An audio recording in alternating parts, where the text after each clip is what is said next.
Hi all, welcome back to Eduooz Pharma Academy. നമ്മൾ pharmacology ആണല്ലേ പഠിച്ചുകൊണ്ടിരുന്നത്. ഫാർമക്കോളജിയിലെ autonomic nervous system ആയിരുന്നു പഠിച്ചുകൊണ്ടിരുന്നത്. Autonomic nervous സിസ്റ്റത്തിൽ തന്നെ ഏതാ പാരാസിമ്പത്താറ്റിക് നെർവം, അസറ്റൈൽ കോളിൻ, കോളിനർജിക് ഡ്രഗ്സ് ആയിരുന്നു നമ്മൾ പഠിച്ചുകൊണ്ടിരുന്നത്. അപ്പൊ എന്തൊക്കെയാണ് നമ്മൾ പഠിച്ചത്? കോളിനർജിക് ഡ്രഗ്സിനെ പറ്റി പറയുമ്പോൾ കോളിനർജിക് എഗോണിസ്റ്റ് നമ്മൾ പഠിച്ചു, എസ്റ്റേഴ്സ് ആയിട്ടുള്ള അസറ്റൈൽ കോളിൻ, കാർബിക്കോൾ, ബെത്താനോക്കോൾ നമ്മൾ പഠിച്ചു. ദെൻ കോളിനോമിമെറ്റിക് ആൽക്കലോയിഡ്സ് ആയിട്ടുള്ള പൈലോകാർപ്പിൻ, എറക്കോളിൻ, മെസ്കാരിൻ നമ്മൾ പഠിച്ചു. ഇതിനെല്ലാം മുന്നേ നമ്മൾ റിസെപ്റ്റേഴ്സ് പഠിച്ചിട്ടുണ്ടായിരുന്നു. മെസ്കാരിനിക്, നിക്കോട്ടിനിക് റിസെപ്റ്റേഴ്സ് പഠിച്ചു. എവിടേക്കാന്ന് പഠിച്ചു. അത് എന്തായാലും എല്ലാവരും പഠിച്ചിരിക്കണം കേട്ടോ. അത് പഠിച്ച ഒരാൾക്ക് മാത്രമേ ഇന്നത്തെ ക്ലാസ് പെട്ടെന്ന് ഈസി ആയിട്ട് ക്യാച്ച് ചെയ്യാനായിട്ട് പറ്റത്തുള്ളൂ. ദെൻ എന്താ പഠിച്ചത്? നമ്മൾ ആന്റികോളിൻ എസ്ട്രേസ് പഠിച്ചിരുന്നു. ആന്റികോളിൻ എസ്ട്രേസ് ഏതൊക്കെയായിരുന്നു? ഫൈസോസ്റ്റിഗ്മിൻ, നിയോസ്റ്റിഗ്മിൻ വരുന്ന കാറ്റഗറി, പിന്നെ ഓർഗാനോഫോസ്ഫേറ്റ്സും. അപ്പൊ ഓർഗാനോഫോസ്ഫേറ്റ്സിൽ തന്നെ എന്തായിരുന്നു ഇമ്പോർട്ടന്റ് ആയിട്ട് പഠിച്ചത്? അതിന്റെ പോയിസണിങ് ആയിരുന്നു അല്ലെ പഠിച്ചത്. അപ്പൊ പോയിസണിങ്ങിന്റെ സ്പെസിഫിക് ആന്റിഡോട്ട് ഏതായിരുന്നു? ഓക്സൈംസ് കാറ്റഗറിയിൽ അല്ലെ, പ്രാലിഡോക്സൈം, ഒബിഡോക്സൈം ഒക്കെയാണ് വരുന്നത്. ആൻഡ് ഓൾസോ അട്രോപ്പിനും ഒരു ആന്റിഡോട്ട് ആണ്. ദെൻ അപ്പൊ നമ്മൾ അതോടുകൂടി കോളിനർജിക് ഡ്രഗ്സ് കംപ്ലീറ്റ് ചെയ്തു. ഓക്കെ, അപ്പൊ നമ്മൾ ഇന്ന് നോക്കുന്നത് ആന്റി കോളിനർജിക് ഡ്രഗ്സ് ആണ്. അതായത് കോളിനർജിക് ഡ്രഗ്സിന്റെ ആക്ടിവിറ്റീനെ അഗൈൻസ്റ്റ് ആയിട്ട് ആക്ട് ചെയ്യുന്ന, അതിനെ ഇൻഹിബിറ്റ് ചെയ്ത് ആക്ട് ചെയ്യുന്ന ഡ്രഗ്സ് ആണ് ആന്റി കോളിനർജിക്സ് എന്ന് പറയാം. അപ്പൊ നമുക്ക് നോക്കാം. So anti cholinergic drugs. അപ്പൊ ഫസ്റ്റ് ഓഫ് ഓൾ എന്താണ് ആന്റി കോളിനർജിക് ഡ്രഗ്സിന്റെ ഒരു സിനോണിംസ് എന്ന് പറയാം? നമ്മൾ സിമ്പത്താറ്റിക് ആൻഡ് പാരാസിമ്പത്താറ്റിക് സിസ്റ്റം പഠിച്ചപ്പോഴേക്ക് പല സിനോണിംസ് പഠിച്ചായിരുന്നു അല്ലെ. അപ്പൊ ആന്റി കോളിനർജിക് ഡ്രഗ്സിലെ സിനോണിം എന്ന് പറയുന്നത് എന്തൊക്കെയാണ്? അപ്പൊ നമുക്ക് നോക്കാം. മസ്കാരിനിക് റിസെപ്റ്റർ ആന്റഗോണിസ്റ്റ്. അപ്പൊ നമുക്കറിയാം കോളിനർജിക് സിസ്റ്റം, അതിന് അസറ്റൈൽ കോളിൻ ആക്ട് ചെയ്യുന്നത് നിക്കോട്ടിനിക് ആൻഡ് മസ്കാരിനിക് റിസെപ്റ്റേഴ്സ് ആണ്. അപ്പൊ ഈ മസ്കാരിനിക് റിസെപ്റ്ററിനെ ബ്ലോക്ക് ചെയ്യുന്ന ഡ്രഗ് മസ്കാരിനിക് റിസെപ്റ്റർ ആന്റഗോണിസ്റ്റ്. അപ്പൊ എന്തുകൊണ്ട് നിക്കോട്ടിനിക് റിസെപ്റ്റർ ആന്റഗോണിസ്റ്റ് ആയില്ല എന്നുള്ളത് നമുക്ക് സ്ലൈഡ് പഠിക്കുമ്പോഴേക്കും പഠിക്കാം. ഇപ്പൊ ഞങ്ങൾ ഓർക്കുക, ആന്റികോളിനർജിക് ഡ്രഗ്സിന്റെ ഒരു സിനോണിമാണ് മസ്കാരിനിക് റിസെപ്റ്റർ ആന്റഗോണിസ്റ്റ് എന്ന് പറയാം. Then atropinic drugs. അതെന്തുകൊണ്ടാ? ആന്റികോളിനർജിക് ഡ്രഗ്സിന്റെ പ്രോട്ടോടൈപ്പ് ഡ്രഗ് എന്ന് പറയുന്നത് അട്രോപ്പിനാണ്. നമുക്ക് എല്ലാവർക്കും അറിയാം അല്ലെ. അപ്പൊ അട്രോപ്പിൻ ലൈക്ക് ഡ്രഗ്സ്, ഒരു അട്രോപ്പിന്റെ ആക്ഷൻസ് പോലെ, അട്രോപ്പിന്റെ ആക്ഷൻസ് മിമിക് ചെയ്യുന്ന ഡ്രഗ്. അതുകൊണ്ട് നമ്മൾ ആന്റികോളിനർജിക് ഡ്രഗ്സിനെ അട്രോപ്പിനിക് ഡ്രഗ്സ് എന്നും പറയും. Then parasympatholytic drugs. അപ്പൊ എന്താ? പാരാസിമ്പത്തോലൈറ്റിക്, പാരാസിമ്പത്താറ്റിക് സിസ്റ്റത്തിനെ ലൈസസ് ചെയ്യുന്ന, അതിനെ ബ്രേക്ക് ഡൗൺ ചെയ്യുന്നവർ, അതിന് എഗൻസ്റ്റ് ആയിട്ട് ആക്ടിവിറ്റി കാണിക്കുന്ന ഡ്രഗ്സ്. അതുകൊണ്ടാണ് അതിനെ പാരാസിമ്പത്തോലൈറ്റിക് ഡ്രഗ്സ് എന്ന് പറയുന്നത്. പാരാസിമ്പത്താറ്റിക് സിസ്റ്റം എന്ന് പറയുമ്പോൾ നമ്മുടെ കോളിനർജിക് സിസ്റ്റം, കോളിനർജിക് സിസ്റ്റത്തിനെ ലൈസസ് ചെയ്യുന്നവർ, അതിനെ എഗൻസ്റ്റ് ആയിട്ടുള്ള ആക്ടിവിറ്റി തരുന്നു. So anti cholinergic drugs are also called as parasympatholytic drugs. അപ്പൊ ക്ലിയർ അല്ലേ? ഈ ടേംസ് വളരെ ഇമ്പോർട്ടന്റ് ആണ് കേട്ടോ. നമുക്ക് ക്വസ്റ്റ്യൻസ് വരാം. ഇപ്പൊ what are the examples of parasympatholytic എന്ന് ചോദിച്ചു കഴിയുമ്പോഴേക്കും നമ്മൾ ഒരിക്കലും കൺഫ്യൂസ്ഡ് ആവരുത്. അത് ആന്റികോളിനർജിക് ഡ്രഗ്സ് ആണെന്ന് നമ്മൾ ഓർക്കണം. അതായത് ബേസിക്സ് അറിയാവുന്ന ഒരാൾക്ക് ആ ഒരു ടേം കിട്ടുമ്പോഴേക്കും ടേം നമ്മൾ എന്താണെന്ന് നോക്കാം, അതിനുശേഷം തിങ്ക് ചെയ്ത് നോക്കുമ്പോൾ തന്നെ നമുക്ക് ആൻസർ കിട്ടും. Okay, so anticholinergic drugs are also called as muscarinic receptor antagonists because they block the muscarinic receptors, and or atropinic drugs or parasympatholytic drugs. Okay, നമുക്ക് സ്ലൈഡിലേക്ക് വരാം. Conventionally, the term anticholinergic drugs is restricted to those which block the actions of acetylcholine or autonomic effectors and in the CNS exerted through muscarinic receptors. അതായത് നമ്മൾ generally പറയാറുള്ള ആന്റികോളിനർജിക് drugs എന്ന് പറയുന്നത് അവർ എന്ത് ചെയ്യുന്നു? മസ്കാരിനിക് റിസെപ്റ്റർ എവിടെയൊക്കെ ഉണ്ടോ അത് മസ്കാരിനിക് റിസെപ്റ്റേഴ്സിൽ അസറ്റൈൽ കോളിൻ ബൈൻഡ് ചെയ്ത് തരുന്ന ആക്ഷൻസ് ബ്ലോക്ക് ചെയ്യുന്ന ഡ്രഗ്സ്, അതിനെയാണ് ആന്റികോളിനർജിക് ഡ്രഗ്സ് എന്ന് യൂഷ്വലി പറയാറുള്ളത്. ഓക്കെ, അപ്പൊ എന്താ പറഞ്ഞത്? The term is restricted to those which block the actions of acetyl choline. Acetyl കോളിന്റെ ആക്ഷൻസിനെ ബ്ലോക്ക് ചെയ്യുന്നു. എവിടെ? On autonomic effectors and in CNS exerted through muscarinic receptors. അപ്പൊ നമുക്കറിയാം മസ്കാരിനിക് റിസെപ്റ്റേഴ്സ് എവിടെ ഉണ്ടെന്നൊക്കെ നമ്മൾ പഠിച്ചു അല്ലേ. M1, M2, M3 CNS-ലുണ്ട്, ഓട്ടോണോമിക് ഗാംഗ്ലിയയിലുണ്ട്, ഹാർട്ടിലുണ്ട്, then എക്സോക്രൈൻ ഗ്ലാൻഡ്സിലുണ്ട്. അതൊന്നും ഞാൻ റിപ്പീറ്റ് ചെയ്യുന്നില്ല, നിങ്ങൾക്ക് അറിയാം. ഓക്കെ, സോ മസ്കാരിനിക് റിസെപ്റ്റേഴ്സിന്റെ ആക്ഷൻ ബ്ലോക്ക് ചെയ്യുന്ന ഡ്രഗ്സിനെയാണ് യൂഷ്വലി നമ്മൾ ആന്റികോളിനർജിക് ഡ്രഗ്സ് എന്ന് വിളിക്കാറ്. അപ്പൊ നിക്കോട്ടിനിക് റിസെപ്റ്ററോ അതിനെന്ത് പറ്റി?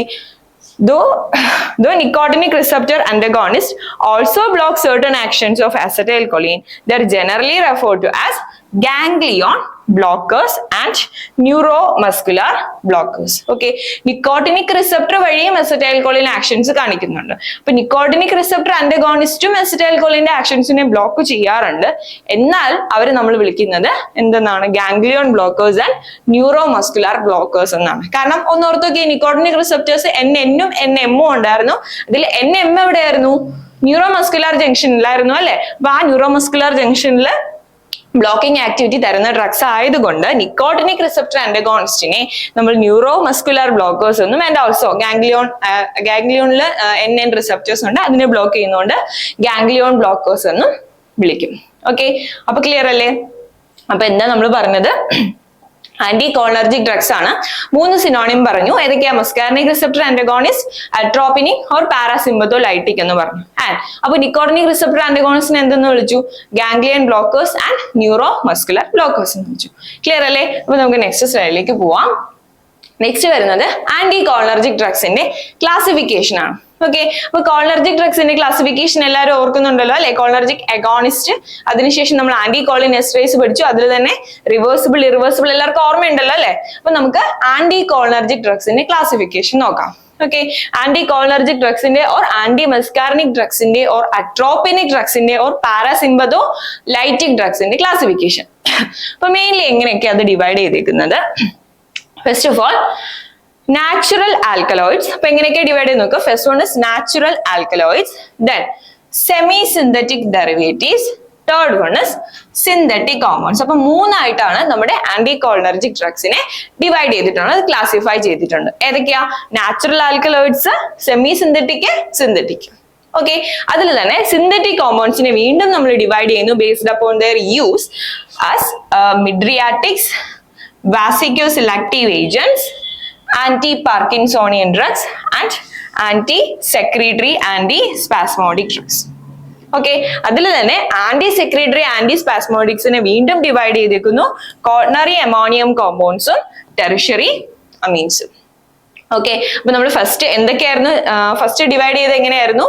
നമ്മുടെ ആന്റി കോളിനർജിക് ഡ്രഗ്സിനെ natural alkaloids, semi synthetic derivatives and synthetic compounds എന്ന് ഡിവൈഡ് ചെയ്തു. ദെൻ സിന്തറ്റിക് കോമ്പൗണ്ട്സിൽ യൂസ് ബേസ് ചെയ്താണ് വീണ്ടും കാറ്റഗറൈസ് ചെയ്യുന്നത്. മിഡ്രിയാസിസിന് വേണ്ടി യൂസ് ചെയ്യുന്ന ഡ്രഗ്സ് മിഡ്രിയാറ്റിക്സ്, ദെൻ വാസിക്കോസെലക്റ്റീവ്സ്, അതെന്താ നമുക്ക് വരാം കേട്ടോ. വാസിക്കോസെലക്റ്റീവ്സ് ഉണ്ട്, ആന്റി പാർക്കിൻസോണിയൽ ഉണ്ട്, anti secretory anti spasmodic drugs ഉണ്ട്. ഓക്കെ, നമുക്ക് 1 by 1 നോക്കാം. First one natural alkaloids. അപ്പൊ നമ്മൾ പറഞ്ഞു anticholinergic drugs are also called as atropinic drugs. So atropine is a prototype drug. So that is a natural alkaloid, atropine. And one more thing, that is hyoscine. Hyoscine is also called as scopolamine. Adu namukku avadunnu oru question kitta. Scopolamine inde synonym endano or hyoscine inde synonym endano namukku choikkam. Okay, so natural alkaloid edukya? Atropine and hyoscine. Then semi synthetic derivatives, adayathu atropine il ninnum hyoscine il ninnum derive ചെയ്ത drugs semi synthetic ആണ്. കാരണം natural products ഉണ്ട്, അതിൽ നമ്മൾ chemical method വഴി synthesize ചെയ്തെടുത്ത drugs. അപ്പൊ അതിൽ ഏതൊക്കെയാ വരുന്നത്? അട്രോപ്പിൻ ഏതാ ഉണ്ടാക്കി? Atropine methonitrate, then homatropine, hyoscine butyl bromide, പിന്നെ നമ്മുടെ ഇപ്രട്രോപ്പിയം ബ്രോമൈഡ്, ടയോട്രോപ്പിയം ബ്രോമൈഡും. ഓക്കെ, അപ്പൊ സെമി സിന്തറ്റിക് ഏതൊക്കെയാ വരുന്നത്? Atropine methonitrate, homatropine, hyoscine butyl bromide, then ipratropium and tiotropium bromide. അപ്പൊ നമ്മൾ സെമി സിന്തറ്റിക് പഠിച്ചേ.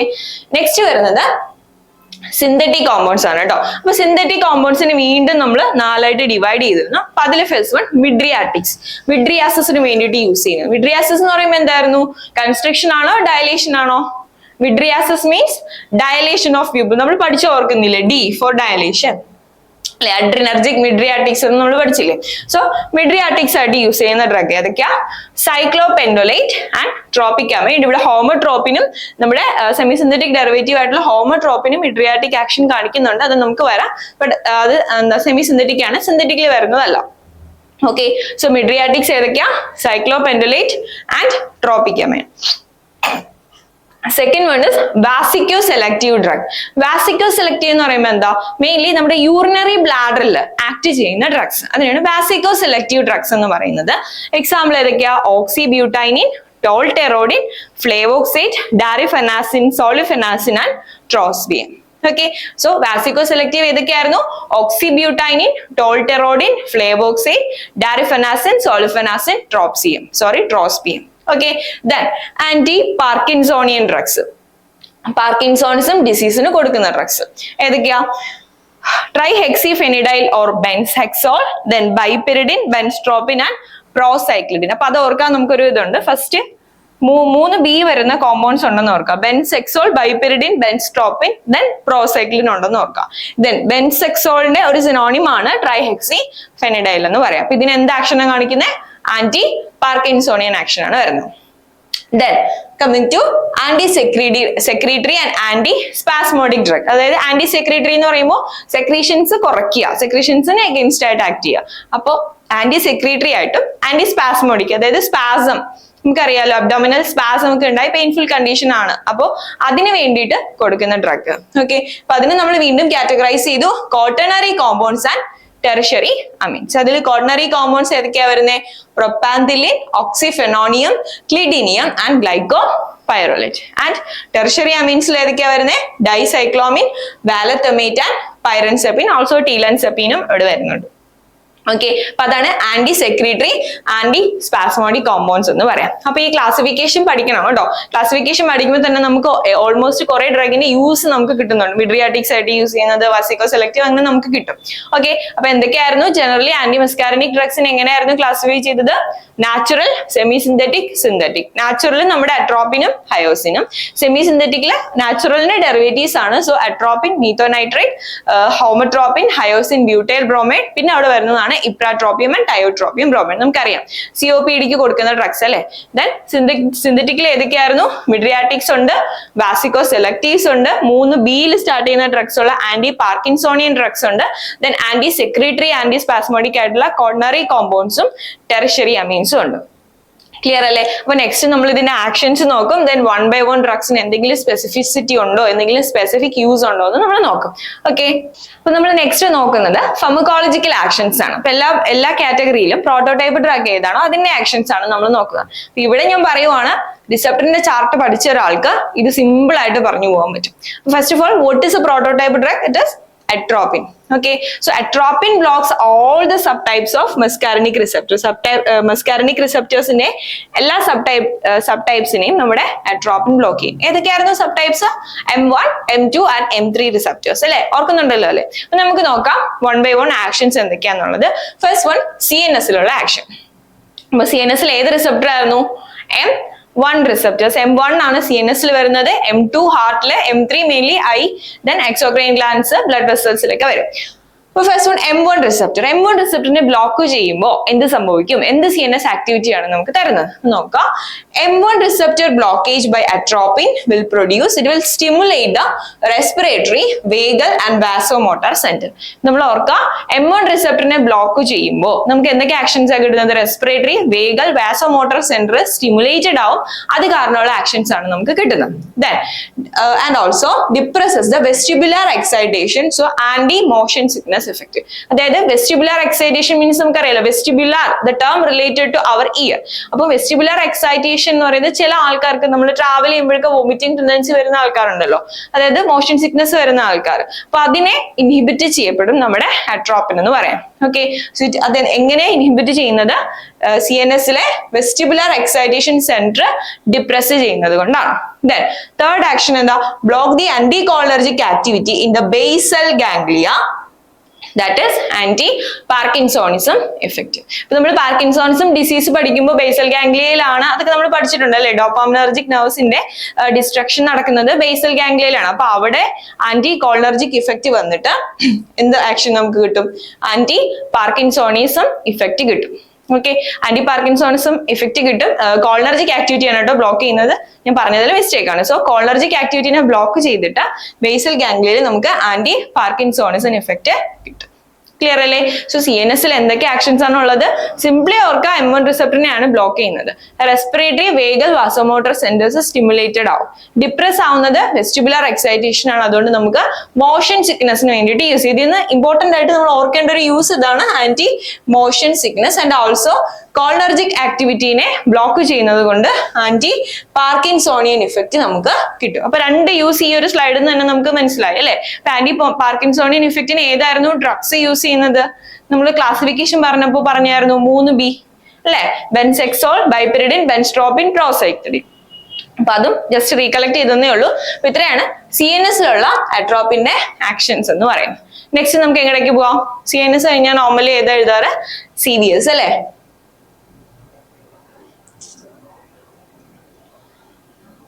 CVS, കാർഡിയോവാസ്കുലർ സിസ്റ്റത്തിലുള്ള ആക്ഷൻസ്. അപ്പൊ കാർഡിയോവാസ്കുലർ സിസ്റ്റത്തിൽ നമ്മുടെ അസറ്റൈൽകൊളിന്റെ ആക്ഷൻ എന്തായിരുന്നു? അസിറ്റൈൽകോളിൻ കാർഡിയോവാസ്കുലർ സിസ്റ്റത്തിൽ എപ്പോഴും നമ്മൾ പറയും കോംപ്ലക്സ് ആക്ഷൻസ് ആണ്, എന്നാലും നമ്മുടെ M2 റിസപ്റ്റേഴ്സിലാണ് ബൈൻഡ് ചെയ്യുന്നത് അല്ലെ. അസിറ്റൈൽകോളിൻ M2 റിസപ്റ്റേഴ്സിലാണ് ബൈൻഡ് ചെയ്യുന്നത്. നെഗറ്റീവ് ആക്ഷൻസ് ആണ്, അതായത് ഹാർട്ട് റേറ്റ് കുറയും, ബ്ലഡ് പ്രഷർ കുറയും, വാസ്കുലർ കണ്ടക്ടിവിറ്റി കുറയും അല്ലെ. അപ്പൊ നമുക്ക് ഇവിടെ എന്താണെന്ന് നോക്കാം. അപ്പൊ ഏത് റിസപ്റ്ററിലായിരുന്നു അസിറ്റൈൽകോളിൻ ബൈൻഡ് ചെയ്യുന്നത്? M2 റിസപ്റ്ററിൽ. M2 റിസപ്റ്ററിൽ ബൈൻഡ് ചെയ്ത് നെഗറ്റീവ് ആക്ഷൻസ് ആയിരുന്നു അസിറ്റൈൽകോളിൻ തരുന്നത്. അപ്പൊ അട്രോപ്പിൻ എന്തായിരിക്കും? നേരെ ഓപ്പോസിറ്റ് ആക്ഷൻസ് തരും അല്ലെ. M2 റിസപ്റ്ററിനെ ബൈൻഡ് ചെയ്യുവല്ല, അട്രോപ്പിൻ എന്ത് ചെയ്യും? M2 റിസപ്റ്ററിനെ ബ്ലോക്ക് ചെയ്യും. അസിറ്റൈൽകോളിൻ വന്ന് ബൈൻഡ് ചെയ്യാണ്ട് M2 റിസപ്റ്ററിനെ ബ്ലോക്ക് ചെയ്യും. So M2 receptor block in the heart, it will produces acetylcholine negative action ആയിരുന്നു. അപ്പൊ അട്രോപ്പിൻ എന്ത് പ്രൊഡ്യൂസ് ചെയ്യും? Increased rate of inverse generation. Increased rate of inverse generation through SA node, increased heart rate and tachycardia. അവിടെ എല്ലാം അസിറ്റൈൽകോളിന്റെ actions എല്ലാം decreased ആയിരുന്നു അല്ലെ. Decreased heart rate, bradycardia, decreased blood pressure ഒക്കെയാണ് നമ്മൾ പഠിച്ചത്. അപ്പൊ ഇവിടെ എന്താ പറയുന്നത്? Increased rate of inverse generation through SA naught, thereby increases the heart rate and they will produce tachycardia.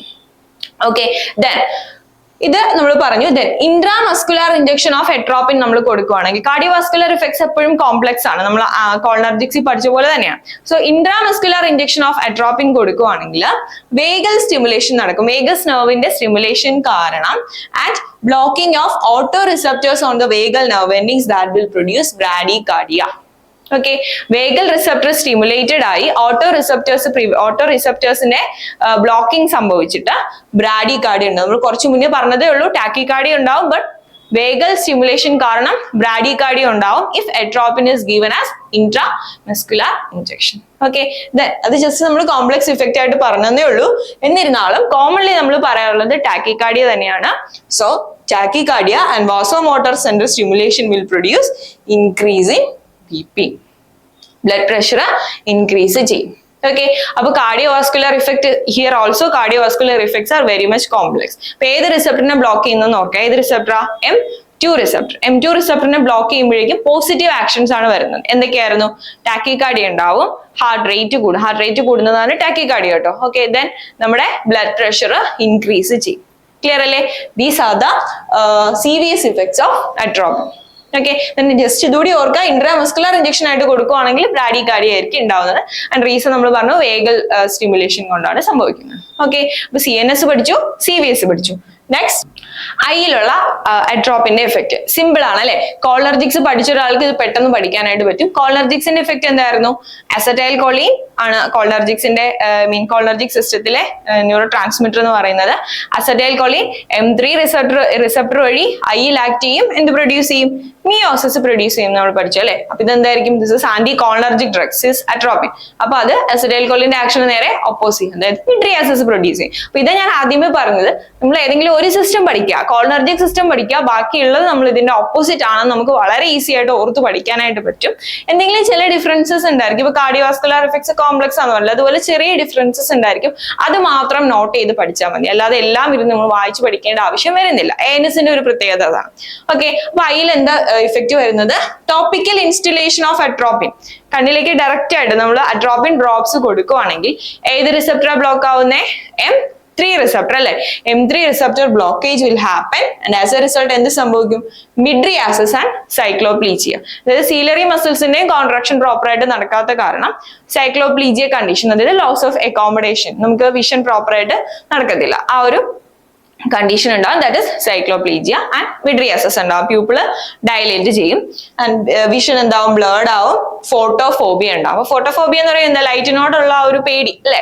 അതായത് നമ്മളെ മിഡ്രിയാസിസ് സംഭവിക്കുമ്പോൾ നമ്മുടെ ഐറിസ്, നമ്മുടെ പ്യൂപ്പിള് ഡയലേറ്റഡ് ആയിരിക്കുവാണ് അല്ലെ. ഇപ്പൊ ഡയലേറ്റഡ് ആയിട്ടിരിക്കുമ്പോൾ കൂടുതൽ എമൗണ്ട് ഓഫ് ലൈറ്റ് നമ്മുടെ കണ്ണിനുള്ളിലേക്ക് വരും. അത് നമുക്ക് ഒരിക്കലും ടോളറേറ്റ് ചെയ്യാനായിട്ട് പറ്റത്തില്ല, നമ്മൾ കണ്ണടയ്ക്കും. അതായത് ലൈറ്റിന് ഫോബിക്കാം, ഫോട്ടോഫോബിക്കാം. Okay, so these are the effects of atropine on eye. ഇപ്പൊ എന്തൊക്കെയാ പറഞ്ഞത്? ടോപ്പിക്കൽ ഇൻസ്റ്റലേഷൻ കൊടുക്കുമ്പോൾ ഏത് റിസപ്റ്റർ ബ്ലോക്ക് ചെയ്യുന്നവർക്ക് ഏതാ? M3 റിസപ്റ്റർ ബ്ലോക്ക് ചെയ്യും. മിഡ്രിയാസിസ് ഉണ്ടാവും, സൈക്ലോപ്ലീജിയ ഉണ്ടാവും, blurring of vision and photophobia. Simple ആണ് അല്ലെ. നമ്മൾ മറ്റേത് പഠിച്ചതുകൊണ്ട് നമുക്ക് വളരെയധികം സിമ്പിൾ ആണ്, കൺഫ്യൂഷൻ ആവേണ്ട ഒരു കാര്യമില്ല. അത് മാത്രം നമ്മൾ പഠിച്ചാൽ മതി, ഇതിന്റെ ഓപ്പോസിറ്റ് ആണെന്ന് ഓർക്കാം. Next smooth muscles. അപ്പൊ സ്മൂത്ത് മസിൽസ് എവിടെയായിരുന്നു? ഏത് റിസപ്റ്റർ ആയിരുന്നു smooth muscles? Mainly M3 receptors അല്ലെ. സോ സ്മൂത്ത് മസിൽസ് നമ്മുടെ കോളിനർജിക് സിസ്റ്റത്തിന്റെ കേസിൽ എങ്ങനെയാ സംഭവിക്കുന്നത്? സ്മൂത്ത് മസിൽസ് കോൺട്രാക്ഷൻ ആണോ റിലാക്സേഷൻ ആണോ? കോൺട്രാക്ഷൻ ആണ് അല്ലെ. സ്മൂത്ത് മസിൽസ് എല്ലാം കോൺട്രാക്ട് ചെയ്യുന്നത് നമ്മൾ പഠിച്ചു. അപ്പൊ ഇവിടെ എന്തായിരിക്കും? ആന്റികോളിനർജിക് സിസ്റ്റം ആകുമ്പോഴേക്കും സ്മൂത്ത് മസിൽസ് റിലാക്സേഷൻ നടക്കും. വളരെ സിമ്പിൾ അല്ലേ. സോ നോക്കി, smooth muscles R relaxed. Smooth muscles relax ചെയ്യും. അപ്പൊ ഓരോ സ്മൂത്ത് മസിൽസ് റിലാക്സ് ചെയ്യുമ്പോഴും നമുക്ക് കിട്ടുന്ന ആക്ഷൻ ഡിഫറെന്റ് ആയിരിക്കും. സ്മൂത്ത് മസിൽസ് റിലാക്സ് ചെയ്യുന്നു, സോ കോൺസ്റ്റിപ്പേഷൻ മേ ഒക്കെ, അതായത് ഇന്റസ്റ്റൈനിലുള്ള മസിൽസ് റിലാക്സ് ചെയ്യുന്നു. കോൺട്രാക്ഷൻ പ്രോപ്പർ ആയിട്ട് നടന്നാൽ മാത്രമേ ബൗൾ ഇവാക്യുവേഷൻ നടക്കത്തുള്ളൂ അല്ലെ. So intestinal smooth muscles relax ചെയ്യുന്നത് വഴി എന്തായിരിക്കും ഇഫക്റ്റ് എന്ന് പറയുന്നത്? കോൺസ്റ്റിപ്പേഷൻ ആയിരിക്കും. But spasm may be relieved. അതായത് അബ്ഡോമിനൽ മസിൽസ് ഒക്കെ കോൺട്രാക്ട് ചെയ്യുന്നതുകൊണ്ടാണ് നമുക്ക് സ്പാസം ഉണ്ടാവുന്നത് അല്ലെ, പെയിൻ ഉണ്ടാവുന്നത്. അപ്പൊ ആ സ്പാസം റിലീവ് ആവും, കാരണം മസിൽസ് റിലാക്സ് ചെയ്തിരിക്കുകയാണ്. അപ്പൊ ഒരു അഡ്വാൻറ്റേജ് ആയിട്ട് അല്ലെങ്കിൽ ഒരു യൂസ് ആണ് നമ്മുടെ ആന്റിസ്പാസ്മോഡിക് നമ്മൾ പഠിച്ചായിരുന്നു അല്ലെ. അപ്പൊ എന്താ പറഞ്ഞത്? സ്മൂത്ത് മസിൽസ് റിലാക്സ് ആവും, കോൺസ്റ്റിപ്പേഷൻ ഉണ്ടാവും, ബട്ട് സ്പാസം റിലീവ് ചെയ്യും. ദെൻ നമ്മുടെ ബ്രോങ്കയിലെ സ്മൂത്ത് മസിൽസ്, ബ്രോങ്കിയോൾസിലെ സ്മൂത്ത് മസിൽസ് റിലാക്സ് ആവുമ്പോൾ എന്തായിരിക്കും സംഭവിക്കുക? ബ്രോങ്കോ ഡയലേഷൻ നടക്കും. ബ്രോങ്കൈ ഡയലേറ്റ് ചെയ്യും and reduces the airway resistance കുറയ്ക്കും. ബ്രോങ്കോ ഡയലേറ്റ് ചെയ്യും. സോ ആസ്മാറ്റിക് പേഷ്യൻസിന് യൂസ് ചെയ്യാം. മനസ്സിലായില്ലേ? ബ്രോങ്കോ കൺസ്ട്രക്ഷൻ ആണെങ്കിൽ ആസ്മാറ്റിക് പേഷ്യൻസിൽ കോൺട്രാ ഇൻഡിക്കേറ്റഡ് ആണ്, ബട്ട് ബ്രോങ്കോ ഡയലേഷൻ ആവുമ്പോൾ അതിന് ആസ്മാറ്റിക് പേഷ്യൻസിന് യൂസ് ചെയ്യാം. അപ്പൊ ഇതാണ് ഞാൻ പറഞ്ഞത്. ആക്ഷൻ പഠിച്ചാൽ നമുക്ക് ഇഫക്റ്റും പഠിക്കാം, അഡ്വേഴ്സ് ഇഫക്റ്റും പഠിക്കാം. Okay, so bronchodilation and reduces airway resistance. Then relaxant action on ureter and urinary bladder. Ureterലും urinary bladderലും relaxant action നടക്കുമ്പോൾ എന്ത് സംഭവിക്കും? എന്തായിരിക്കും? അപ്പോൾ നമ്മൾ കഴിഞ്ഞ ദിവസം പഠിച്ചായിരുന്നു urinary bladder detrusor muscles അല്ലെ. അപ്പൊ detrusor muscles കോൺട്രാക്ട് ചെയ്യുന്നത് കൊണ്ടും ട്രൈഗോൺ മസിൽസ് റിലാക്സ് ചെയ്യുന്നത് കൊണ്ടാണ് യൂറിനേഷൻ നടക്കുന്നത്, യൂറിൻ പോകുന്നത്. ബട്ട് ഇത് ഓപ്പോസിറ്റ് ആയിട്ട് നടക്കുവാണ്. ഡെട്രൂസർ മസിൽസ് റിലാക്സ് ചെയ്തിരിക്കുവാണെങ്കിൽ യൂറിനേഷൻ നടക്കത്തില്ല, അതായത് യൂറിനറി റിട്ടൻഷൻ നടക്കും. അത്രേ ഉള്ളൂ. അപ്പൊ എസ്പെഷ്യലി അത് എഫക്ട് ചെയ്യുന്നത് അതായത് നമ്മൾ നോക്കിയേ, relaxation of ureter and urinary bladder എന്ത് സംഭവിക്കും? Urinary retention can occur especially in older males with prostatic hypertrophy. ആ ഒരു കണ്ടീഷൻ കേട്ടിട്ടുണ്ടാവല്ലോ, BHP, benign hypertrophy of prostate ഗ്ലാൻഡിന്റെ എൻലാർജ്മെന്റ് ഉണ്ടാവുന്ന ഒരു കണ്ടീഷൻ. അങ്ങനെയുള്ള ഓൾഡർ മെയിൽസിൽ യൂറിനറി റിട്ടൻഷൻ കൂടുതലായിരിക്കും. ഓക്കെ, അപ്പൊ സ്മൂത്ത് മസിൽസ് സിമ്പിൾ ആണ് അല്ലെ. ഇപ്പൊ സ്മൂത്ത് മസിൽസ് അപ്പൊ നിങ്ങൾ ഓർക്കേണ്ട കാര്യം, സ്മൂത്ത് മസിൽസ് എന്ന് പറയുമ്പോഴേക്കും അസറ്റൈൽ കോളിൻ ഓർക്കുക. സ്മൂത്ത് മസിൽസിൽ അസറ്റൈൽ കോളിൻ എന്ത് ചെയ്യുവാണ്? കോൺട്രാക്ട് ചെയ്യുവാണ്. അപ്പൊ ഇവിടെ റിലാക്സ് ചെയ്യുമെന്ന് ഓർക്കുക. അപ്പൊ എന്തൊക്കെയാണ് റിലാക്സേഷൻ? അപ്പൊ ഇന്റസ്റ്റൈനിലേക്ക് വരുമ്പോൾ ഇന്റസ്റ്റൈനൽ സ്മൂത്ത് മസിൽസ് റിലാക്സ് ചെയ്യുമ്പോഴേക്കും കോൺസ്റ്റിപ്പേഷൻ നടക്കും, ബട്ട് സ്പാസം റിലീവ് ചെയ്യും അല്ലെ. സ്പാസം കുറയും, കാരണം കോൺട്രാക്ഷൻ നടക്കുമ്പോഴാണ് നമുക്ക് ആ പെയിൻ വരുന്നത്. Then bronchi smooth muscles relax ചെയ്യുമ്പോഴേക്കും ബ്രോങ്കോ ഡയലേഷൻ നടക്കും. അപ്പൊ നമുക്ക് ആസ്മയ്ക്ക് യൂസ് ചെയ്യാം. ദെൻ യുറേറ്ററും യൂറിനറി ബ്ലാഡറും റിലാക്സ് ചെയ്യുമ്പോഴേക്കും യൂറിനറി റിട്ടൻഷൻ നടക്കും, കാരണം ഡെട്രൂസർ മസിൽസ് റിലാക്സ് ആയിരിക്കുകയാണ്, അന്നേരം യൂറിനറി റിട്ടൻഷൻ നടക്കും. ഓക്കെ, സോ എസ്പെഷ്യലി അത് ഒരു ഡിസഡ്വാൻറ്റേജ് ആയിട്ട് അല്ലെങ്കിൽ അഫക്റ്റ് ചെയ്യുന്നത് പ്രോസ്റ്റേറ്റിക് ഹൈപ്പർട്രോഫി ഉള്ള മെയിൽസിലായിരിക്കും. ഓക്കെ, അപ്പൊ സ്മൂത്ത് മസിൽസും ക്ലിയർ അല്ലേ. അസിറ്റൈൽ കോളിൻ ഓർക്കുക, അതിന്റെ ഓപ്പോസിറ്റ് ആക്ഷൻ ആണെന്ന് ഓർക്കുക. അപ്പൊ അതുപോലെ യൂറിനറി റിട്ടൻഷൻ വീണ്ടും നമുക്ക് ഓർക്കാം. നമ്മള് സെക്രീഷൻസ് എല്ലാം കോളിനർജിക്സിൽ ഇൻക്രീസ് ചെയ്യുന്നായിരുന്നു അല്ലെ പറഞ്ഞത്, സ്ലൂഡ് ഓർക്കുന്നില്ലേ. അപ്പൊ ഇവിടെ സെക്രീഷൻസ് ഡിക്രീസ് ചെയ്യുവാണ്, അതിൽ യു ഫോർ യൂറിനേഷൻ ആയിരുന്നു, ഇവിടെ യൂറിനറി റിട്ടൻഷൻ നടക്കും. സിമ്പിൾ അല്ലേ. അപ്പൊ നമ്മള് സ്മൂത്ത് മസിലുള്ള എഫക്റ്റും പഠിച്ചു.